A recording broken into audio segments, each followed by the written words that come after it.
to get Scrapple with your meal. Do not ask what's in it. Nope. I know it's in it. And then understand that you enjoyed what you ate by way of what's in it. I had Scrapple for the first time at Bob and Edith's on Columbia Pike in Arlington, Virginia, and it was delicious. And I did not know what it was when I ordered it or ate it, and I'm glad I didn't. Scrapple is delicious. Because now all I think of is how delicious it was. I mean, because basically it's just a big patty, right? Yeah, exactly. It's a big sausage patty. Yeah. It's without the casing. Yeah. You don't ask too closely what went into your sausage. You're not Rudyard Kipling. Yeah. I mean, who are you? Rudyard Kipling? Jesus, running around here like you're all a bunch of Rudyard Kipling. Just eat your Scrapple. Just eat your Scrapple. Like in the, at least in like Minnesota area, Midwest, right? You got like a lot of Scandinavian, like lutefisk. Yeah. And, what's hot dishes? Yeah. Right? Isn't that like a Minnesota? We have a lot of German influenced food in my area, but again, nothing. I mean, pork burgers.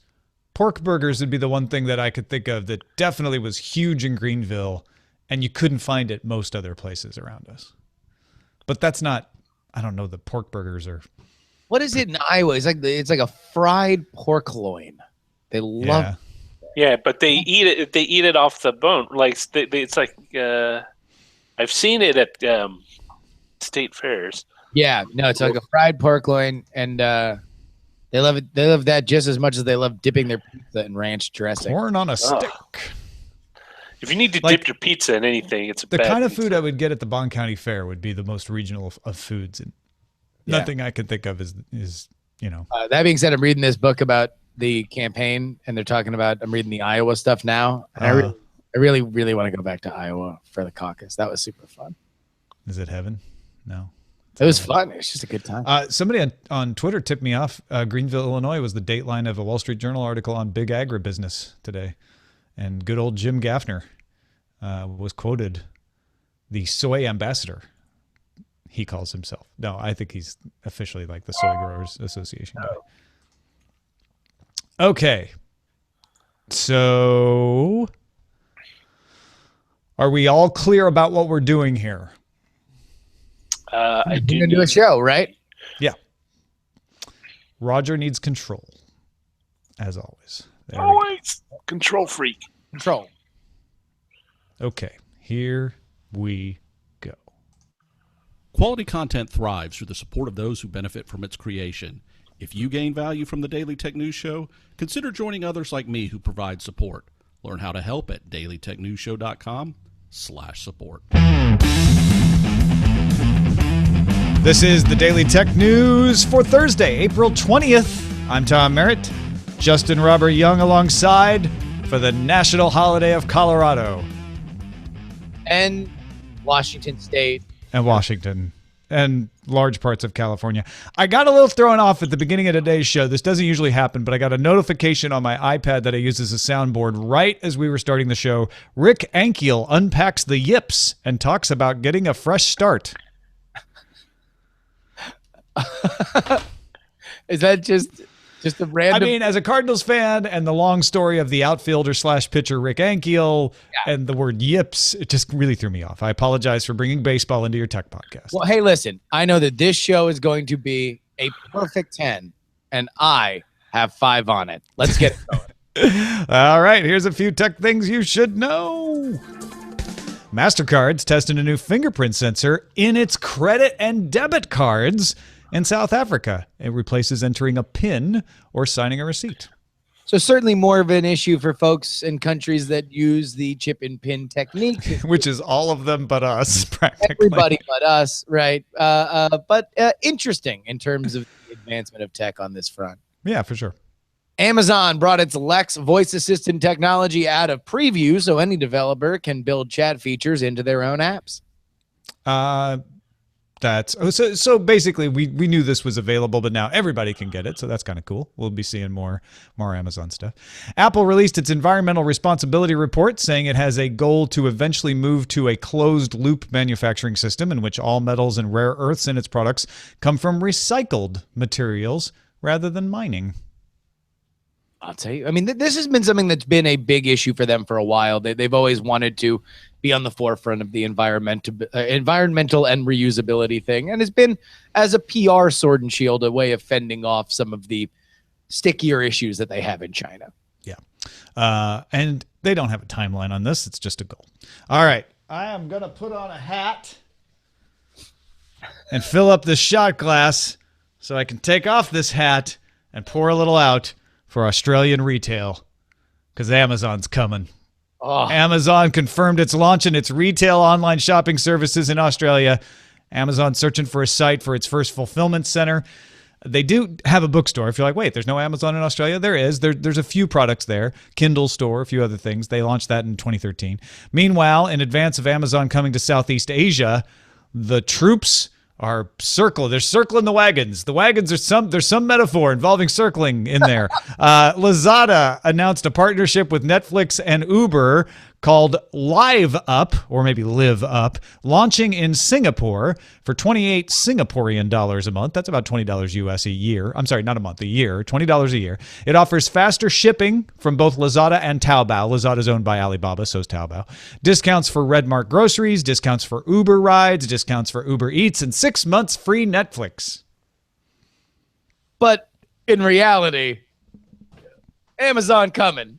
You know, much like Omar down the alley, this should not bode well when it comes to Australian commerce. Although, who knows? I mean, good for Australian commerce in general, in aggregate, perhaps. Yeah. Right? Can you imagine, with all that we rely on for Amazon now, if all of a sudden, for all of our Australian friends, they're going to get the fully formed Amazon Prime experience just all at once. I feel like it's overwhelming for me, and I've been a Prime member for coming on a decade now, for as long as they've had it effectively. And Amazon likes to do price wars. Australia famously has higher prices for many things than they reasonably should, even with exchange rates. I wonder if we see that kind of stuff happening. I have a prediction, and that is that Amazon's e-commerce, Australia's e-commerce that is not Amazon, will indeed go up in smoke. And brick and mortar, too. It's the eye of Sauron that is Amazon, turning away from Singapore for the moment, giving them a reprieve. An update on Google Home adds support for up to 6 different users. Not only can 6 different accounts be connected to a device, but Google Home can tell them apart by voice. Each user will train the device by saying the trigger word 3 times. While Google thinks its voice detection is pretty good, it admits it's not perfect and does not recommend relying on it as a security feature. I read between the lines as, this will stop Burger King, but don't use it to safeguard purchases. You'll need to go to other methods for that. So the idea is only the users that are authorized will be able to trigger it. Right. That's the idea, is you'll have multiple accounts. So you could have, 6 people in a family, up to 6 people, register and train it with their voice. And then when that person says, okay, and then says Google, one after the other, it would only trigger it if that person has trained it. If I say it on this podcast, it shouldn't trigger it once this is in place. So let's understand that the Burger King thing was obnoxious by Burger King, although pretty funny, I think, to many, many people. As I said earlier today to Justin, the troll in all of us admired Burger King. It was one of those things where somebody was going to do it. It's funny that somebody did it, right? Like, it was going to happen at a certain point. However, I kind of think this is a little bit of a step down. If random people aren't able to use it, like, people who come and watch our birds when we're away should be able to turn on our lights. So train them a profile, add their profile to it. So now we got to have them come I on. don't really think the step. No. It's the point of AI. The point of these voice activated AIs is to avoid that step, right? And we can always do this. Is the common complaint when it comes to technology, to dismiss technology is, well, you can always just do bleep blop bloop. No, the magic is not having to do it. I hear what you're saying. It's putting a barrier in place. Yes. But it's like saying to my ears, like, oh, so now you have a password on your laptop and not everybody can just sit down and use your laptop. Well, that's a pain. That's not the way technology is supposed to work. Like, these devices, you only want people who are regularly in your house to use them. Do you? You don't want people to be able to do it at a party? You don't want people who are no that are coming in to be able to do stuff? I mean, this is the difference between you who has friends.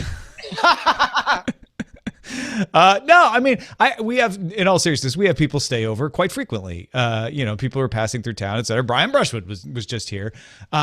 Would I like Brian to be able to use my Amazon Echo? Sure, I guess, or my Google Home in this case, but it never came up. He never did. I just don't see it. I see it as more people are concerned about it being accidentally set off for the wrong reasons than are concerned about letting guests use it. Yeah. It's interesting, though. I hadn't really thought about it, to be honest. I guess to me, the magic is ubiquity. And if you are taking away from ubiquity, I'm not saying it's not forever, that it's a major problem. It's just a thing for me that I don't know if it's going in the right direction. Yeah. HTC plans to show off its squeezable phone, the HTC U, on May 16th. I don't know why. A squeezable phone just makes me smile so much. The phone is expected to include Edge Sense. It's a system of sensors in the frame of the phone that'll let users control apps and other functions by squeezing or swiping. It'll also, it's got sensors, so you can swipe along it to do stuff too. I just feel like, Justin, I love it. That, people are like bezel-less, fingerprint sensors, biometrics, and then HTC's like, oh, I got something nobody's thought of. Squeezable phone. Well, I love it for a few reasons. Number one, HTC obviously is just like, notice me, senpai, in any way. Like we just need to make a phone that's going to stand out because these heavy hitters are making these world-class phones. Let's see if we can take a gamble on a feature that for whatever reason people tend to like, and now maybe we can be a little bit closer to the center stage when it comes to the smartphone conversation. But also, I love it because it's not just this herd mentality that we have right now with Samsung and Google and Apple, where all these phones are effectively the same. Within a year, all of the top smartphones are going to be these gorgeous, beautiful, buttonless glass shards. And they're going to be great, and I'm going to own one, and a bunch of people are going to own one, and we're going to really like it. But I just long for the days when there was the crazy little thing that came out. And when I see squeezable phone and the idea you can swipe, and that's another way to engage with the phone itself, I don't know. It's pretty cool. I kind of like it. I kind of love it. And look, we know a lot of companies have been doing like voice assistants before other people, or modular phones. The try at modular phones, it didn't seem to work out, but there's still a few companies trying it. Like, yes, we get it. But there's something about squeezable that just strikes me as funny, but also useful. Like, I see the demo from HTC where you're just holding the phone and then you basically like can just move your thumb to move through a menu and then squeeze it to select something. Yeah. It kind of feels normal. It kind of feels cool. I really dig it. Yeah. Good on you, HTC. Yeah, good on. Hey, HTC, good on you, huh? Verizon reported a 20% fall in quarterly profits from 1.06 per share last year to 84 cents a share this year. Verizon lost 307,000 retail postpaid subscribers. Analysts had expected additions of 222,000. Oh, yeah. 222,000. 220, 220. Yeah. Okay, so first of all, Verizon in the process of trying to become an ad tech company as well. Don't forget about that. They've got AOL. They want to buy Yahoo. That's going to make up a bigger percentage of their margins. But right now, wireless is the majority of what they do. And not margins. Margins is the wrong word. But it's going to make a bigger percentage of their business. They need to be adding subscribers. And the best part about this story for me is that everyone said T-Mobile couldn't survive, that they needed to be bought by AT&T. Well, not everybody, but a lot of people did. And turned out that not letting AT&T buy T-Mobile kept the market competitive to the point that T-Mobile is now stealing business from Verizon, which would have been unthinkable a few years back. Oh my God! I mean, and this coupled with the spectrum that they've bought, they're crowing about how much better the T-Mobile service is going to be. This is really an amazing story, and it's hard to make Verizon kind of softening in their lead as far as their market share grows into a T-Mobile story. But if you're John Legere, it is inhale, exhale. There's a lot more subscribers getting a T-Mobile bill in the mail. There is a tremendous story to be told that a company that said, you want to know what? People find their cell phone companies odious and nickel and diming to say, hey, what do you say we start doing a lot of consumer-friendly, shocker, consumer-friendly practices, and it could make business sense in the long run. This is just an exceptional story. And you're right, Verizon has been future-proofing by buying the companies that they have. They want to be a different company in 5 years than they were 5 years ago. They saw this coming, but man, to fall that short. I mean, this is a over a $500,000 difference between what the expectations were and what they wound up doing. That's a big swipe, And don't get us wrong. I don't think we're overselling this as Verizon is done. T-Mobile has won the war. By far not the case at all.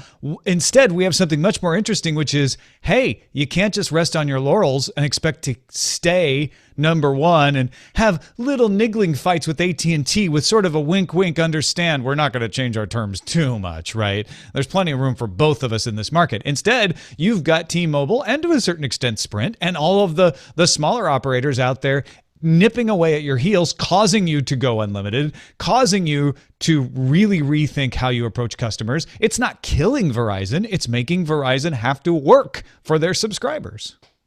Indeed. Scientists at Oak Ridge National Laboratory, in partnership with General Electric, have developed a clothes dryer that uses sound waves instead of heat to dry your clothing.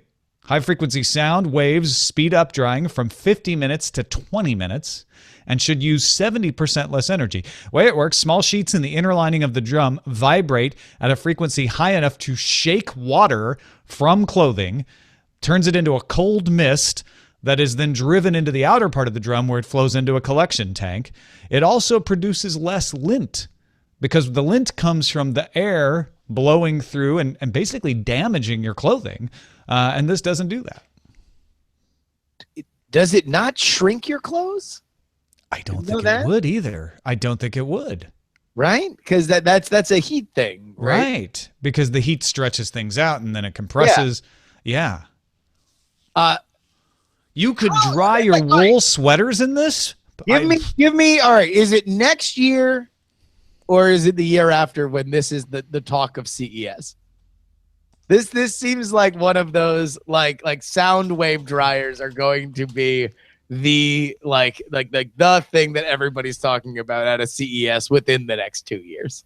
Possibly. Yeah. I think that might be the case.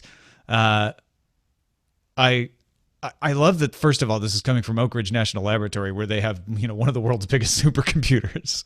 Yeah. Not that supercomputer was working on this, but hey, they're doing lots of good research there. And this could, it would cut your power bill. It would save on your clothing. Your clothing would last longer. There's so many good things about it. I'm in. Wow. You want to know what? We've got just a lot of cool, fun tech cool, fun hardware stories today. This is squeezable sound waves. I wonder if this would affect animals. Would my dogs not like the sound of this running? Oh, like what frequency is it at? I don't know. Oh, dude. All right. So what would you trade for 20-minute drying if your dogs went freak show crazy? Oh, no. I would have to figure out a way that the dogs aren't affected by this, because this would be a no-go. So what if you had to take them out? They had to just be out of the house. That's so inconvenient. I'd rather just go 50 minutes at that point. It's only 20 minutes. I mean, I'm sure if you added up all the time, that's the time. Yeah, but it's the flexibility of the schedule. Right now, it's important to my lifestyle, Justin, to be able to toss clothes in the dryer, turn it on, and leave, and go out and get some Cioppino. We got. Roger's tagging in. What's up, Roger? But this would make the ultimate washing machine, because you could build that in to a washing machine, right? And so you wouldn't you wouldn't need to transfer anything. It would be in the same machine. How awesome would that be? And you know what's great is because front loading washing machines typically only use 2 gallons of water, and if you get the really high efficiency kind, they extract at least 80 to 90% of the water in their spin cycle. So you wouldn't have that much water left to shake off anyway. It'd be the ultimate washing machine. It'd be awesome. You could cut down on the amount of space you would need to store all that. That'd be great. Yeah, man, you're right. I'm all in on this. The dryer would become part of the washer at that point. Maybe. I don't know if the drum has to be constructed in such a way that wouldn't work for the washer, but that's interesting. So would this be greener? Would this be green tech? Yeah, well, it would use less power. They say 70% less energy, so yeah. I'll tell you what. I'll tell you what. And your current dryer emits steam. This would it sounds like this would emit more of a condensed water, but that's not that much of a difference. I mean, here on Thursday, April 20th, we're all about the green stories. Hey, folks, if you want to get all the tech headlines each day in around 5 minutes, be sure to subscribe to our other show, our better half. Well, our other half, dailytechheadlines.com. And that's a look at our top stories. Let's get to, we should have teased right up at the top. Wall Street Journal's Jack Marshall reporting that Google is planning to introduce ad blocking on mobile and desktop versions of the Chrome browser. Now, Google's not talking. They're not saying anything about this, but we already have Marguerite Vestager in Europe being asked if she would pursue antitrust against Google for doing this. Google would reportedly use the Coalition for Better Ads list of standards to determine what it would block. Fortune already has an opinion piece of why this is a bad idea to have the world's largest advertising company, owner of DoubleClick and AdWords, deciding in their browser what ads get to show up on people's pages. So let's kind of walk through, just to give context, the kind of history of ad blockers coming into the mainstream.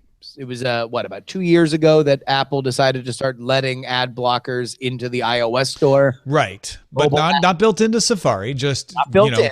We're letting other people come up with them, and dire predictions were made by all. And yes, it has had an effect, but it has not had nearly as large of effect as some people feared.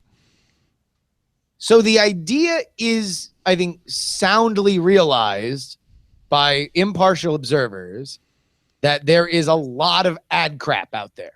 And yes. It can be at its most benign, a degradation of your reading and browsing experience, and at its worst, a malicious hole into, a far more nefarious, actors, right? Yeah. So the idea here seems sound. Right, that there would be more close.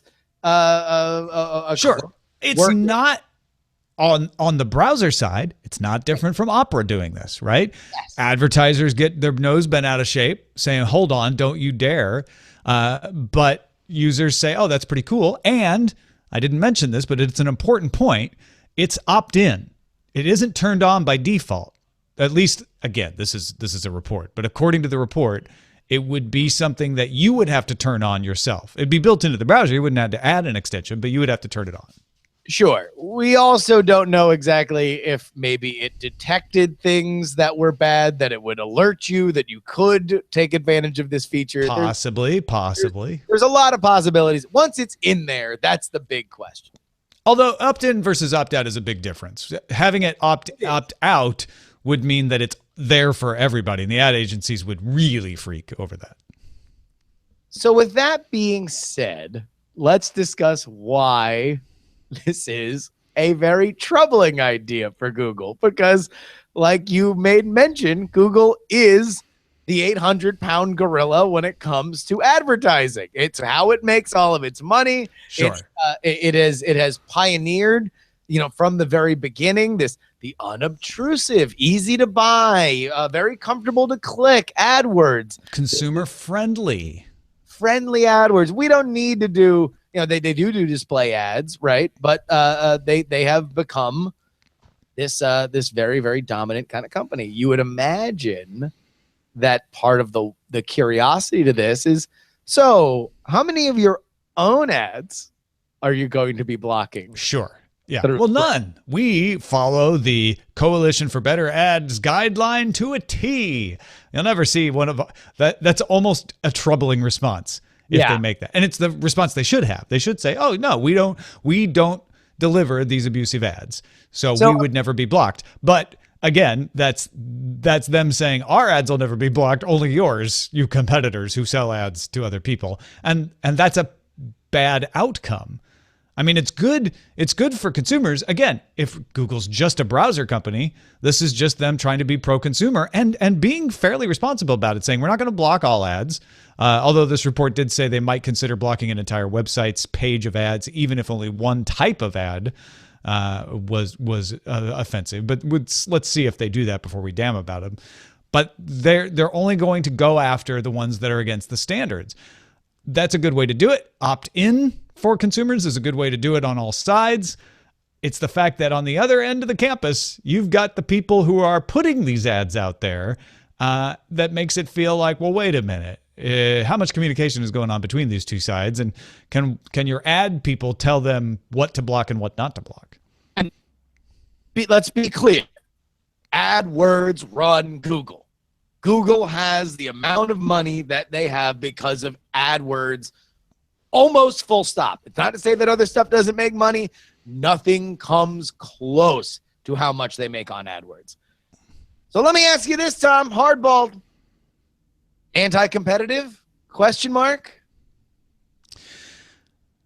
The way you have to look at anti-competitive stuff is this an abuse of the position in the marketplace? And this is right on the line.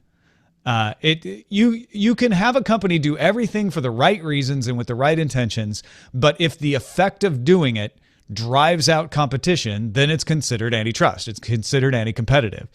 And Chrome has around 42% of the browser share in the US. It has a pretty big browser share worldwide. It's not overwhelming like it is with Android. But the Chrome browser on Android is the Chrome browser. This is going to be on mobile, and Android's got 90% share worldwide. That's where it starts to get troubling and where it starts to smell like antitrust. Yeah, and I'm seeing numbers even higher than the 40s for Chrome usage, sometimes even over 50, or it has topped over 50 in the past. So Chrome is a dominant browser. It is something that is a huge part of many people's lives and my life as well. Would it have been a better way to introduce this if Google spearheaded, along with maybe Opera or Mozilla, possibly even Microsoft and Apple, to say, we want to create a consortium against the worst actors in junk and malicious ads, and we want to spread what we've learned and share what you've learned to make sure that we have the most up-to-date database that we can hard bake in to our browsers to make sure worldwide we are stamping out some of these very, very, very pernicious and malicious actors. There's no reason to believe they haven't tried that. They Sure. may have. Again, this is the Wall Street Journal saying our sources tell us they're considering this. Part of that consideration may be, even now, reaching out to others for a final announcement that involves multiple companies. We don't know. But yes, absolutely, the only way for this to avoid any kind of anti-competitive appearance is to put this out as a non-Google started consortium. So the problem with Coalition for Better Ads is Google started that, right? So even though it's independent of them, they started it. You need to have Microsoft, Apple, Opera, and Mozilla at the very least. At the very least, you need to have them on board with an independent commission that says these are our browser standards implementation. We're all going to follow it the same way. So if you're going after Chrome, you're also going after Safari, and you're also going after Firefox, and you're also going after Edge. It's the only way Google avoids that kind of inspection. However, I don't know that there's a whole lot of motivation for Firefox, Safari, and Edge to do that. Like, why should they help Google out? Well, because theoretically, because these are junk ads, right? Like these. Yeah, but they can come up with their own ad blocking scandal that won't get them in antitrust hot water. Why should they have to play along with a standard that Google would operate? So the idea would be let Google either have a inferior ad blocking solution or face anti-competitive. Exactly. If I'm Microsoft Edge, I win either way. I mean, it's part of me hopes that this blows up, and not because I want Google to get in trouble or I don't root for Google, but just because, man, I would love to run back some of those Microsoft issues from the late 90s. Now, I mean, bundling a browser with an operating system. Well, yeah. I mean, like those seems like an innocent time. Were the reason why tech companies started getting lobbyists. You know, part of the reason why Microsoft in the autopsy said that they wound up getting spanked as hard as they did in the United States. Europe's a different story because, you know, Europe loves to throw the anti-competitive thing around. But in the United States was because they didn't think they needed lobbyists. What do we need lobbyists for? You know, we're just trying to do tech stuff. And now everybody does. Hey, and Google has lobbyists, and might avoid problems. They might be able to do this, and this might be perfectly innocent. It may be operated in a way that's perfectly innocent, but they might have to use that lobbying power, and they might still run into problems in Europe, particularly. Oh, I think no matter what, they are going to get heat if this is an effective solution. So I think you were right. Either it's going to have to be fairly feckless, or they are going to get some kind of heat because somebody is going to want to push the needle on them. And honestly, I would love the browser companies to get together and say, hey, what we're going to do is shut down the bad ads. We're not blocking all ads. And that's what this story is saying. They're not going to block all ads. It's not an ad blocker that says get rid of all the ads on a page, like some ad blockers do. They're saying these abusive units, these units that aren't good, are the ones we're going after. Because it can be both. They can have the purest intentions and yet face these repercussions. Hey, thanks to everybody who participates in our subreddit and submits stories there and vote on them. You guys help us figure out what to talk about. dailytechnewsshow.reddit.com. Bunch of messages here in response to our discussion of to-do lists and organizations and productivity yesterday. Steve writes, after listening to Tom's method, our methods are similar. I use Google Calendar with my Gmail. I have email sent to my Gmail for upcoming events. I use Google Calendar and Gmail as my to-do list. If I have something in my Gmail, I have to call, email, or follow up with something. I never delete the event from my calendar. That's my historical record. Instead, I just delete the email reminder. You still get the satisfaction, but you keep the historical record. I also, like Tom, like the ease of being able to adjust things on the fly. I often have a need to go back into my calendar and see what I did or where I was on a certain date. Dude. Andy Beach wrote in, my biggest productivity tool is still a letter-sized pad of paper and a pen. My last function every day is to take all of my digital to-dos and follow-up tasks for the next day and make a physical list. This handwritten list served as my narrowing down of the to-do to just the one day, the next, and the process of me doing so lets me mentally prep a little for what needs to be done. All scheduled tasks go to the top of the page, and then the unplanned tasks, things that pop up during the day, go at the bottom. And roll up, God forbid the two lists meet. By the end of the day, anything that I've not completed on either planned or unplanned get merged into either the next day's physical list or moved out to a digital if it's no longer a follow-up. The system has served me for years and was one I started doing when I was a project manager more than 15 years ago. And then finally, Mark in weather ambiguous Birmingham, UK says, I was listening to your discussion on task management. I'm sure someone will have already mentioned OmniFocus, but I recently moved to it from Things and have found it way more powerful. Its methodology takes some getting used to, but I'm finding it a great way to keep track of everything I need to do for work and home stuff. However, just today I started combining my calendar with my to-do list as I was starting to feel like I was stretching myself too thin and working too many hours. So I now have calendar events in 2 to 4 hour blocks that let me know what area I should be focusing in right now. Client work, podcast recording and editing, admin, marketing, etc. Once I'm in one of those contexts, I can use OmniFocus to help me figure out what I should be doing in that time block. This helps me stay focused, but also ensures I'm spending the right amount of time on my various commitments.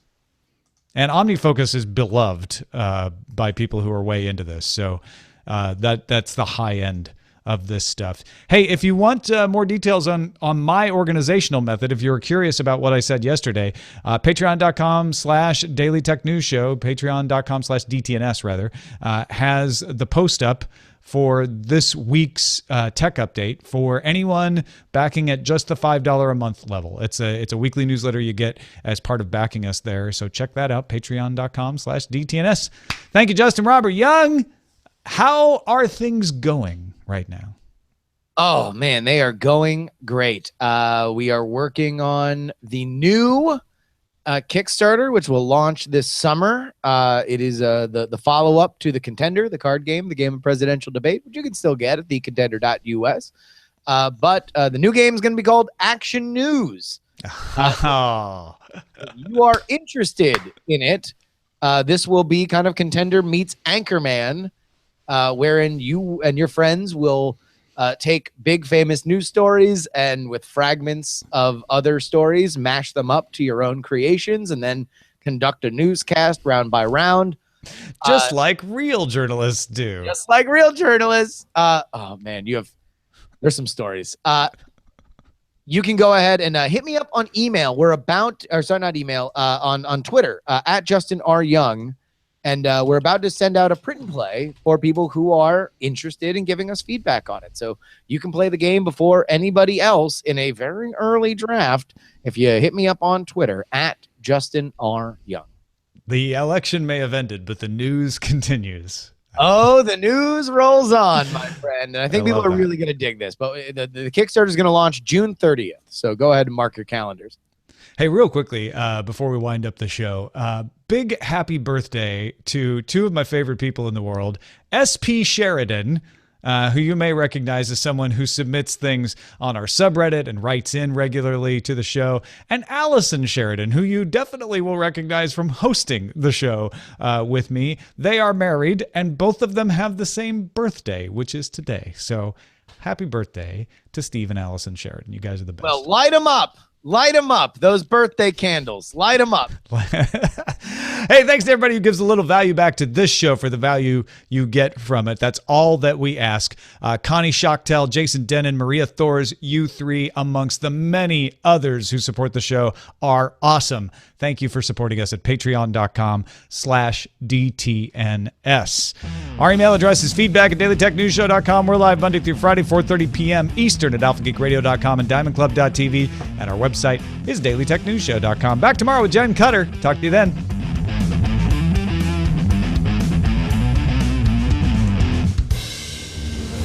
This show is part of the Frog Pants Network. Get more at frogpants.com. Diamond Club hopes you have enjoyed this program. Well, that was a good show. I see that someone in our chat room would like us to continue the food talk already, though. News every day. Back to food talk. Someone's hungry. You can't force stuff like that. No. It's especially food. Titles are things we can force because they're right in front of We have to have a title. Top is Oz on. Get it? Because Oz. And Oz. Oh, because Australia. Oz. Got it. Yeah. Yep. Okay, good. Does this smell antitrusty to you, Mr. Whipple versus the HTCU? Ad crap. Amazon Australian for commerce. Drying at the speed of sound was a good one. Let's see, there was another one that stood out. Please don't squeeze the Android. That was the other one for the please don't squeeze the Charmin. Right. Did I just butt squeeze? Pretty funny. The magic is ubiquity. Amazon Australian. Oh, I did that one. And they keep moving too. I like Google is blocking the hand that feeds them. Yeah, there's so many. What, Justin? You have a fave? I really like. Does this smell antitrusty to you? By the way, did we get an official count of the jury eggs? I saw them trying to keep track in the chat room. I'll tell you what. You always want to review. You want to reward the close listeners, right? Yeah, for sure. So does the smell antitrusty to you is leading, and it will be the title. I like it. I likes it. Can I just read to you guys? I just ran across this story of you guys heard of the Starbucks unicorn frappuccino, right? No, I actually have not. So it burst onto the scene yesterday. It was the first day it was on sale. It is a mango and some other sour fruit like frappuccino. Okay. It was an absolute bonanza apparently for Starbucks, to the point where it overran many stores. There was a 470 unicorn frappuccino order placed in San Francisco yesterday. I didn't hear about that. In Houston, they had another 42 unicorn frap order. There apparently the Starbucks Reddit is just littered with overworked baristas who had to put in the time and to make hundreds and hundreds of these things. Oh my gosh, that's a capacity. That's a throughput problem. So is this just a frappuccino? Frap neutrality. Is it just a frappuccino that's like a sweet sour taste to it? Yes. I mean, yeah. So yeah, it's all like mango and like tart. So it apparently it changes color as you drink it, and it changes taste as you drink it. It goes from tart to sour, apparently. Interesting. It spoils as you drink it. It spoils in your mouth. Here's a quote. We just had a college class of 20 people come into the cafe and each order them, most of them with modifications, so we couldn't even use the same blender. Plus, every single car in the drive-thru ordered at least 2 unicorn frappuccinos, all with a whole 4 people working. Oh my. That's ridiculous. I was off at 7 and we had sold 400 at the time that I left, and it kept going. We had a debt account and a delivery. I never thought I'd have a near breakdown while covered in pink dust.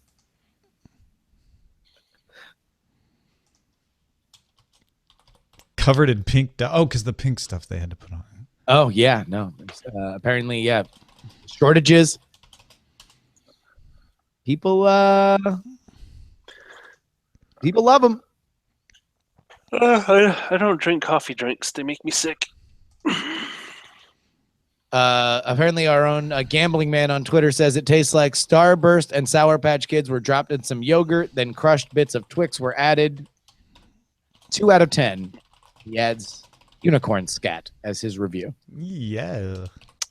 I gotta check in something real quick. I'll be back. Okay. All right. Where do you get the idea for a unicorn frappuccino? I mean, whoever Are did unicorns hot right now? I just saw a billboard after dropping Eileen off at the airport this morning for the Cinemark. And it didn't even have an address. It just said Cinemark XD Theater. Enjoy the experience or some such thing. And it was a person with 3D glasses on surrounded by unicorns. I think I've seen the same billboard, but here in San Francisco, coming over the bridge. Unicorns are hot. I think part of it is. I mean, they never go out of style, but I mean, are they, hotter than you? Well, part of it is like, the ever growing nostalgia. Nostalgia is and will continue to be hot. Unicorn, something that you like when you're a kid. Yeah. It kind of cycles through purity and all that. It's magical. Lots of my friends had the unicorn notebooks when I was a kid. Sure, yeah. Yeah. And I think it's also just time, everything comes back around and the 90s just might be back. And this is because I looked at that billboard and I thought, I don't want to be in that theater. But I assume it's not targeted at me. No.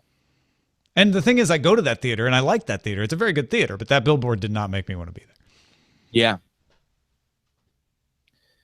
Yeah, people are, I mean, even the manly testosterone circus of the WWE has the longest running tag team champs, the New Day, for which have unicorn memorabilia, and they had light up unicorn horns that they were selling for a while. So unicorns are hot. You heard it. So no more vampires are done. Zombies on their way out. Unicorns, time travel,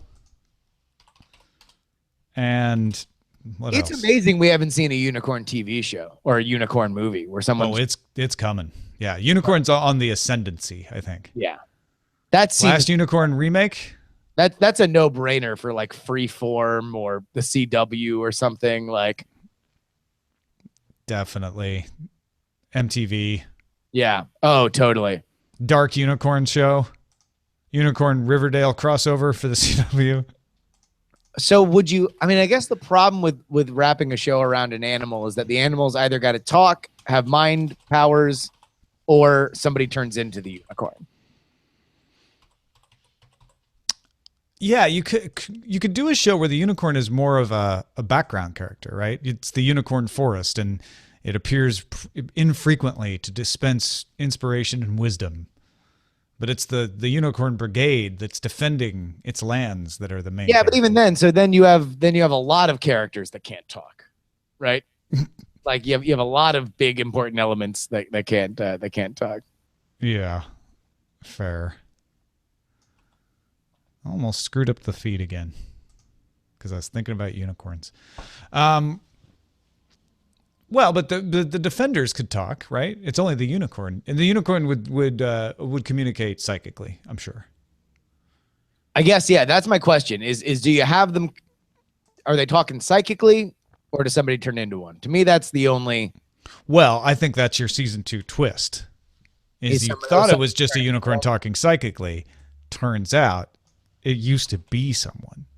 Oh, that one of the group secretly was one of the characters whose father disappeared in a mysterious incident. Yeah. Turns out. Are we should write our unicorn spec script.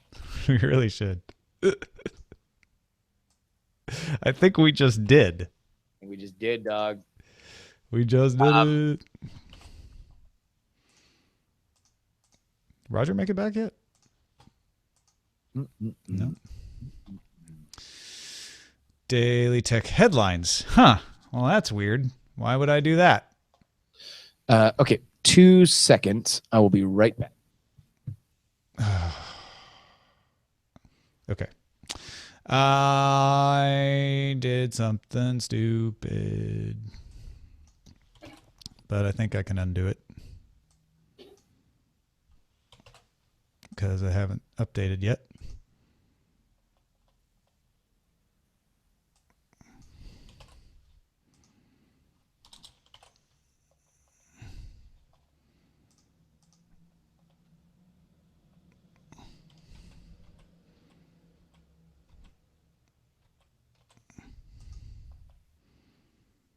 Yeah, there we go.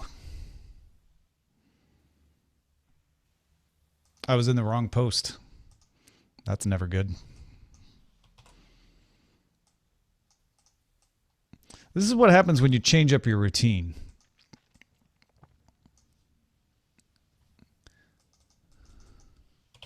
I changed up my routine so that I now do the blog post when I'm upstairs before I come downstairs. which means when I come downstairs, the tab that has the blog post open is the Daily Tech Headlines tab from doing it earlier in the day. So if I'm not paying attention, I start writing over the Daily Tech Headlines post, which is a problem for many reasons.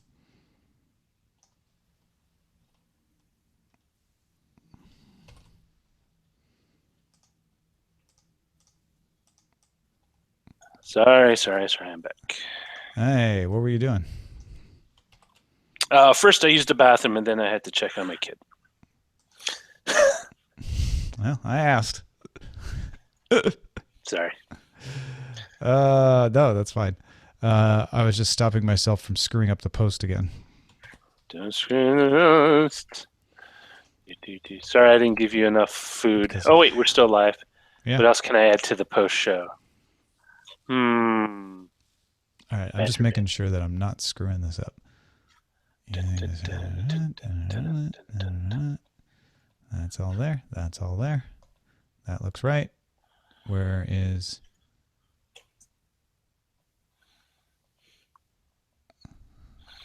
Pirate unicorns.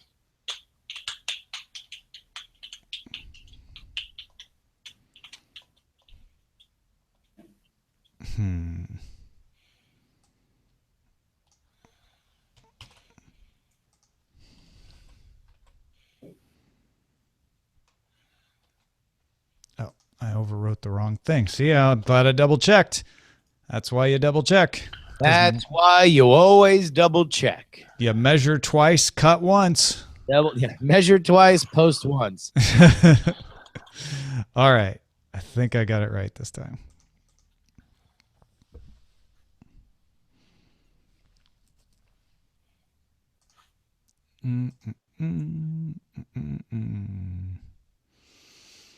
All right. I've published, but did I publish too much? Bum, bum, bum.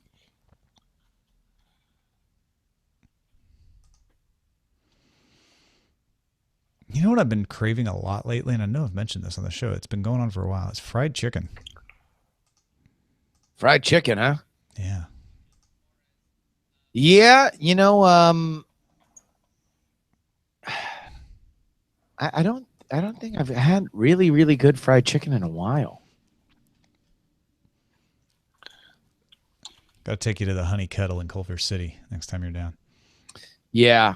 It's really good. It's fried chicken's always a weird thing because even the best, you're really like, it is one of the rare like commodity foods where you make a lot of it, where it is very dependent on like each cooking. You know, like barbecue, you smoke the meats, right? Like a lot of what is done, you can do it in batches, right? But with fried chicken, good fried chicken, like a good drum, a good breast, good breading, can be ruined if you're leaving it in the fryer too long. Mm-hmm. Right? And that's like, I mean, well, it's one of those things. I'm going to send you a link. This is the one I like in San Francisco. ooh. But what I find is the best fried chicken I've ever had is the one that's done in your standard deep iron skillet pan. Nice. Yeah. Aprils. I'm also I'm a fan of a thin breading. Thin breading. Yeah, I don't like. You know, what's funny is I used to be, in the KFC terms, an original recipe person. Yeah. But I find myself leaning towards extra crispy as I get older. I've always been more of an extra crispy guy, but I don't like a ton of it. I don't like it when there's so much more breading than actual meat. Yes, chicken, which bugs me. Well, I think what I liked about the original recipe when I was a kid is it was tastier. But I found as I've grown older, that just means saltier. Yeah. I don't like salt. I love salt. Love it all. I mean, you need salt, but at the same time, I just think that people add, when they say seasonings, all they do is just put more salt. And it's not like, you know. I'm going to have to take you guys to Love and Salt in Manhattan Beach. It's a salt lick. Everyone gets an individual size salt lick. Deep fried unicorns, says Strengths. It's velvety, smooth meat. All right. I think I have successfully prevented danger, and the show is posted, and we have successfully talked about more food. So thank you all for joining us. Jen Cutter with us tomorrow, and Len will be here. Roger, you didn't have it in the script, so I wasn't sure. Okay, I'm sorry. I was Len. There will be Len. There will be a Len. Talk to you then.